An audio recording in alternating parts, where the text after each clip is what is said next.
பேசுவது தமிழாக இருக்கட்டும். எனவே இன்று நாம் புறப்பட்டு கொண்டிருப்பது திருச்சி மாநாடு. செந்தமிழ் சீமான் அவர்களுடைய 234 தொகுதிகளை கொண்ட வேட்பாளரை அறிவிப்பதில் மற்றற்ற மகிழ்ச்சி அடைந்து கொண்டு இன்று நாம் கடந்து வந்திருப்பது கரிகாலன் கல்லணை. அன்று ஏட்டிலே எழுதப்பட்டது ஒரு சொல்லணை. வாய்மையே வெல்லும், வாய் பேசியது மை எழுதியது. ஆகையால் வாய்மையே வெல்லும் என்பதை இந்த நேரத்திலே தெரிவித்துக் கொண்டு சுமார் 1500 ஆண்டுகளுக்கு முன்பதாக கரிகால் அன்று தமிழ்நாட்டிலே அதிக இடங்களை படையெடுத்து கொண்டு வந்து மிக சிறப்பு மிக்க ஒரே ஒரு இடம் இந்த இடம்தான் திருச்சி.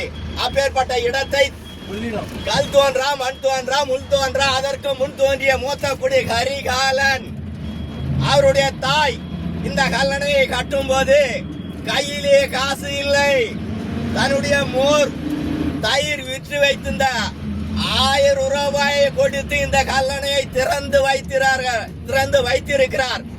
இது மகா பெரிய ஒரு சாதனை.